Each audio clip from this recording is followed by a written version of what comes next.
Welcome to QA. It's nice to have you all here. I was fascinated by what you were just talking about around L&D there. It's a huge and changing world. This is me. This is what I do for QA. What does that really mean? It means that I look after our technology curriculum, and as part of that, we are building ourselves through David Walker's team and through David's efforts a fantastic curriculum around digital transformation. Probably a couple of words that you've either found frightening or worrying or strange. Yeah, digital transformation, what does that actually mean? Well, there'll be lots of conversations about that today. I'm not really starting necessarily there today, but there'll be lots of conversations around DT. For me, the words digital transformation don't really sum up everything about what's going on in business at the moment. I think there's another kind of transformation going on as well. We're seeing a transformation of data, without any doubt at all. I will talk to you about that later on.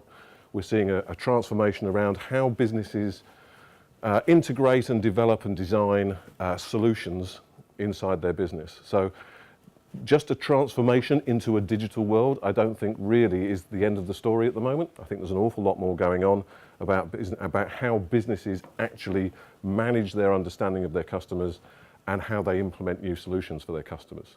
So big changes for us all.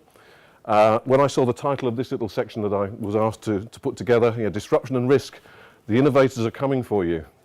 They absolutely are. And we'll talk about what your choices are a little bit later on. But I think we all need to be aware that there is a great deal of innovation out there. There's a great deal of number of organizations who are worried about innovation, don't know how to go about that innovation, have competitors who are remarkably innovative. And you have to look in some of the fintech sectors. Some of you guys might be from those sectors. I personally bank with HSBC, but that's because I'm an old stick in the mud and I can't be bothered to change. But my son has numerous bank accounts with numerous innovative financial services companies, none of which look anything like what I do with HSBC. Fortunately, my son is probably more representative of what the world is really like than I am. Yeah? Although that's quite worrying in some respects. Okay, so my little section is really to talk to you about innovation, digital disruption, what that really means, what the differences are between disruption and transformation, and then maybe give you some guidelines on what your business is and what you might think about how to deal with those people who are going to be innovative in your sections of the economy, how you might go about raising your game if you think that you have to raise your game to compete with those people, because they will be snapping at your heels if they're not already. Yeah. You'll hear lots of digital transformation today. People use digital transformation a bit like we use the words cloud, a bit like we use any kind of lovely jargon sounding technology to try and to confuse those people who don't work in the IT industry. I think we do it deliberately, but what do we really mean by digital transformation? Well, realignment or new investment, yeah, in technology, business models, blah, blah, blah. Yeah, really thinking about how we get a digital experience for our customers. That's fine. Digital transformation, nice and straightforward. Disruption is something that will happen to us all. Disruption really comes about where an organization in the economy, an organization that's selling products to customers, suddenly finds themselves with a challenger that provides much more value than they can do. We'll have some examples in a minute. This to me is absolutely key. People adopting technology just means that you do the old things in new ways. Searching for a technology to fix your problems is not the answer. Technology could be the answer, but not doing the same things in a new way. Now, there's nothing clever about doing the same stuff we've always done, but doing it in a slightly new way. It's only when people really internalize a technology, really understand it, that we can find new things to do, not new ways to do old things. Yeah, new things to do is the key to how businesses will succeed in the future. We've probably all come across some digital disruptors. I wonder how many of those you know. I guess people probably know this one. Yeah, Airbnb. We're going to talk more about Airbnb in a minute. But through the power of the PowerPoint, although you can't see it, AirPoint's valuation is $31 billion. This is the business that started less than 10 years ago. Any of you guys think about building a business that has a valuation of $31 billion in less than 10 years, it's clear that those people are doing something right. We'll talk more about that later on. Anybody know any others? Yeah, Lyft over here. It's fairly obvious which one's Lyft. Yeah. Know anything about Lyft? Yeah, they're like an alternative Uber. Yeah, Asian-based, I think. Yeah. £7.5 billion valuation. So we've got hospitality, we've got transportation. I guess lots of people can guess who this one is because it's kind of in the name. Yeah, the WeWork. Yeah, we've come across WeWork perhaps. Yeah, in terms of office space and reimagining how we actually go to work. WeWork are worth about $2 billion. Grab are interesting. Yeah, Grab are another transportation disruptor. Smaller than Lyft, smaller than Uber, but still worth around about £6 billion. Quite a lot of money, yeah, for businesses that literally have started in the last few years. Some of the more unusual ones, well, SpaceX.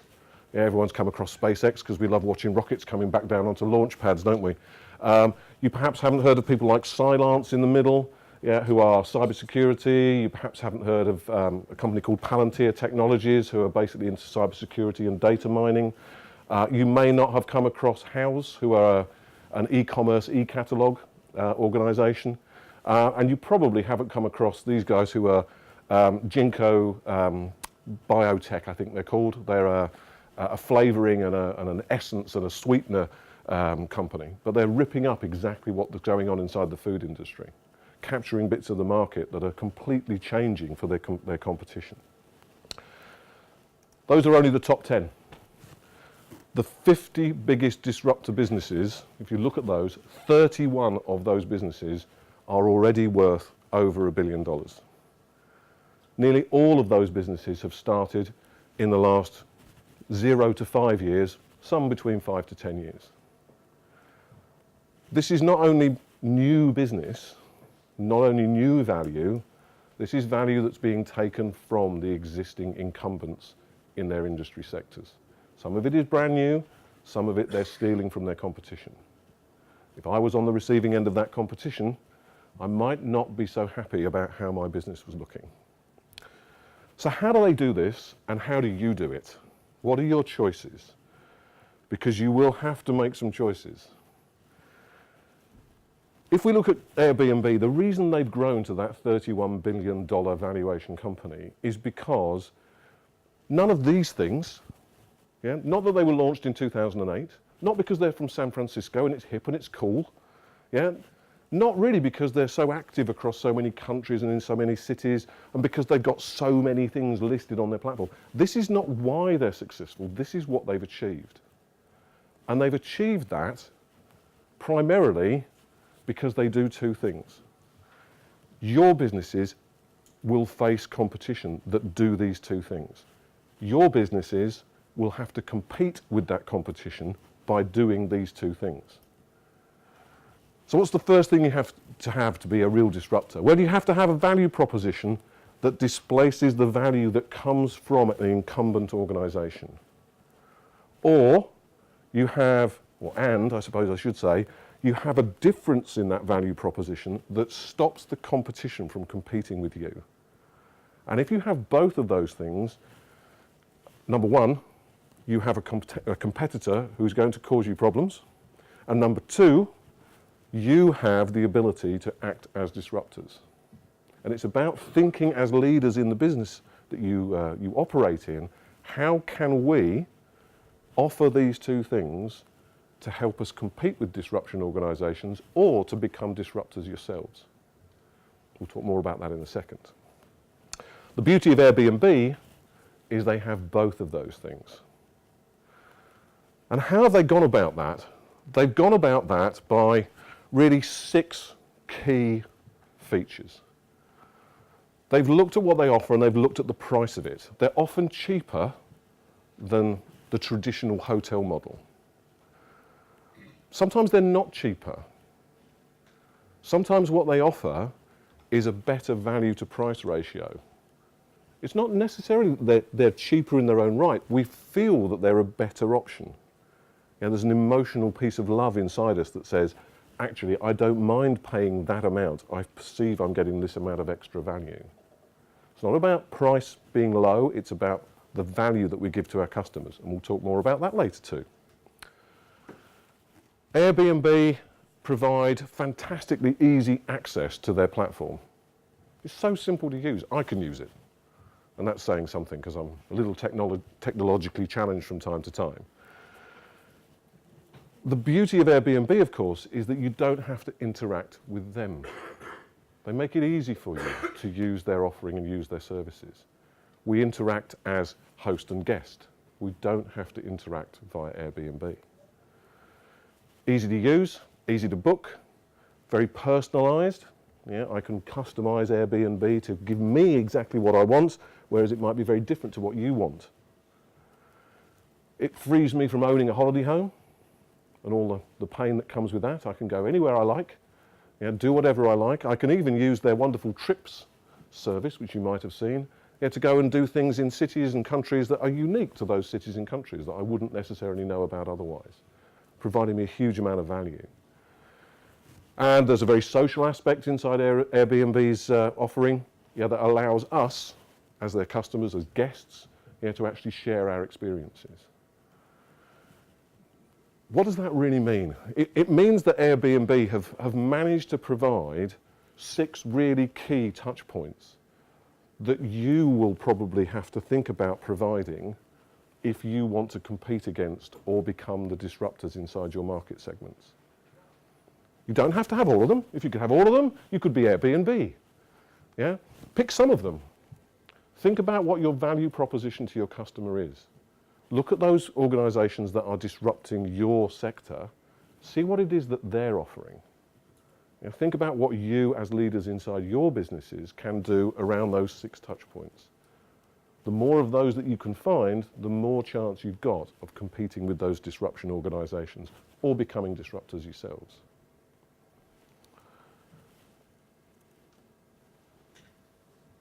Right at the start, we talked about the disruptors coming for you. They absolutely are. So what are you going to do? You've got a limited number of choices. You could disrupt yourself, which sounds quite painful, but isn't actually meant that way. Or you could defend against the disruption. One is a much more aggressive strategy, one is a much more passive strategy. You could choose to disrupt. How could you do that? You could get out your checkbook, you could go to see your bank managers, and you could buy the people who are busy disrupting you. That's a choice, but you need to get in quickly. You need to get in early. There's a story about Blockbuster. Does anyone remember Blockbuster? Some people must remember Blockbuster. Yeah, absolutely. You used to go down and you'd rent your videos, wouldn't you? You'd rent your DVDs in the end and all those sorts of things. You'd actually have to go to the shop. You'd hand over a bit of money and then you'd take your DVD or your video away with you. Right at the very start, when Netflix first came on board as a way of consuming video, consuming content, Blockbuster very wisely decided that they would not acquire Netflix. That was a really good choice. Really, really smart move. But they had that option. Netflix had actually gone to them and said, would you like to buy us? This is how much it's going to cost. No, we don't want to do that. We don't think this will ever catch on. Look what happened. Yeah. Facebook acquired WhatsApp, didn't they? Anyone use WhatsApp? People use WhatsApp? I can't use WhatsApp, it's beyond me. Facebook acquired WhatsApp, I think it was about $3 billion or something like that. It was quite a lot of money, wasn't it? A bit of loose change though for Facebook. But they were able to do that because WhatsApp were kind of new. Yeah, and $3 billion sounded like, well, a lot of money, because it is a lot of money. And I suppose if I'd founded WhatsApp, I'd be happy if I walked away with $3 billion. That trouser that'd be lovely. They weren't so successful at acquiring Snapchat, because they left it too long. And Snapchat decided, well, it's nice of you to want to buy us, but I'm afraid that we're already too big, and it's time for you to step away and leave us to do our thing. So if you're going to acquire, get in early. You can only get in early if you're watching what's going on in your business. You could do this. You could establish a disruptor business. Look at what the competition are doing. Set up your own little internal disruptor business and do the things that the disruptors do. Look at those 6 key points. Find ways that you can offer something new. Not what you still do, but a different way. Yes, something new. Or you can just defend yourselves. Yeah? You could look at your value proposition. Is there a way that we can change this slightly? For example, if I was a hotel chain, maybe I might look at what I offer and I can't compete with Airbnb, so what I'll do is I'll go for maybe really the high-end market segment. I'll go for the luxury hotel, yeah, which I'm not going to find on Airbnb. Change what I do, don't just run out the normal hotel rooms. I could have different services that I provide, or if you're not feeling like any of those are going to work, step away and you've lost that battle. That's not a comfortable choice for any business, but it is a choice that maybe some businesses are going to have to make. How long am I actually going to remain a customer of HSBC? That's a question I pose my bank manager from time to time. Doesn't get me a better deal, yeah, but it's a question that I'm sure I'm not the only one posing. I've just been waved at in terms of timing, I think, Mr. Walker, yes? I hope that's given you some insights into what disruption's all about.